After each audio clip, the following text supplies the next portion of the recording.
Has Russia's drone playbook now reached the Middle East, with tethered tactics first used by Moscow showing up on Israel's northern border?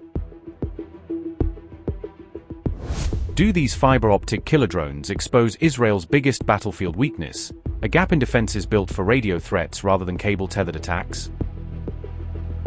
Israel's high-tech defenses are increasingly being portrayed as vulnerable to Hezbollah's cheap, hard-to-detect drones striking deeper than expected.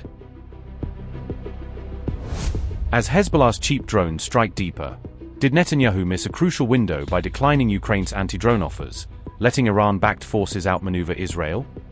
When a Hezbollah drone approached the Israeli border, an IDF soldier took an unconventional risk, moving close enough to try and stop it by hand. In a bold improvisation, the soldier attempted to snag the drone's fiber-optic control cable using a piece of scrap metal, hoping to sever its link. These tethered, fiber-optic control drones were first developed and fielded by Russian forces during the war in Ukraine. The same tethered drone tactics have now been adapted and deployed by Iran-backed Hezbollah fighters along Israel's northern frontier. Reports say Hezbollah's tethered drones have been lethal. 3 IDF soldiers were killed by such systems over the past month. The sudden drone threat has triggered public controversy and criticism over perceived gaps in Israel's preparedness and defenses. In response to the crisis, Prime Minister Netanyahu announced a special task force and pledged an unlimited budget to tackle the problem. Kiev reportedly offered to train Israeli forces in counter-drone tactics based on its battlefield experience with similar systems. According to multiple accounts, the IDF declined those Ukrainian offers for anti-drone training, despite Ukraine's direct experience. Netanyahu has said he warned years ago about the danger of weaponized quadcopters and unmanned systems used by adversaries. Crucially, fiber-optic drones cannot be easily defeated by radio jamming, because their control link runs over physical cable. Defense assessments note that tethered drones can continue flying without losing signal or suffering radio interference. Ukrainian drone pilots have demonstrated how similar tethered devices can be flown through building windows and into enclosed areas. Those same drones can operate deep inside enemy territory while remaining connected by long fiber cables, extending their reach. Experts have warned militants could launch these drones directly from underground tunnel shafts, concealing their origins.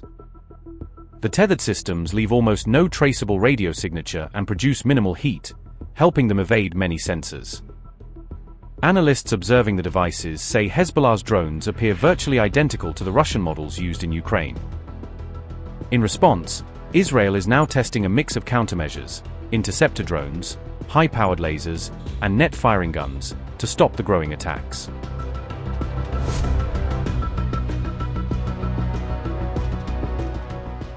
Satellite imagery has reportedly raised questions about possible damage at several Israeli military facilities following Iranian and Hezbollah strikes. Analysts has reportedly revealed possible damage to multiple Israeli military sites following strikes launched by Iran and Hezbollah during the conflict.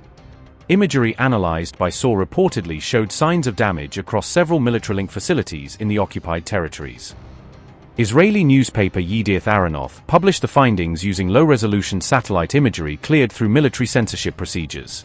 Some analysts questioned the degraded image quality and asked whether the full extent of damage at the sites was being withheld from public view.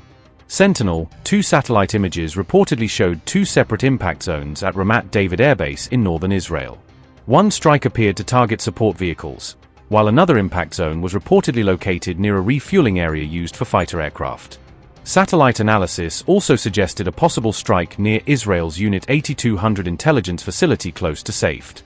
SOR stated that imagery indicated the strike may have occurred sometime between March 5 and March 10.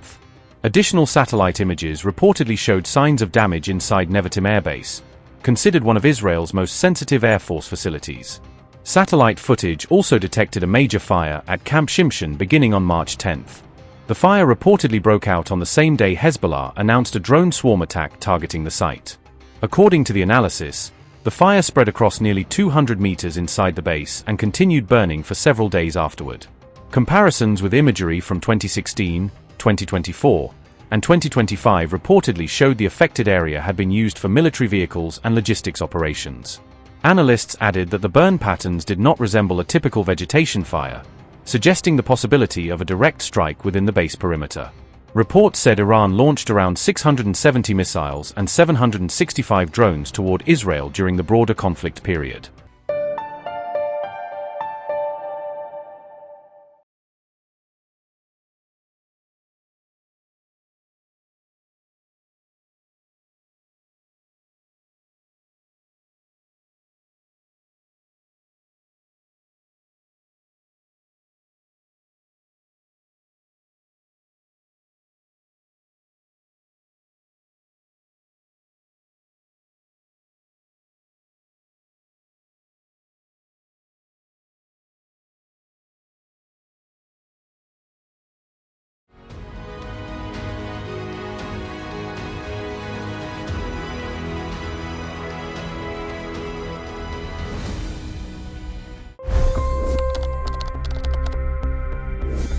$25 crore गरीब गरीबी को परास्त करके बाहर निकले।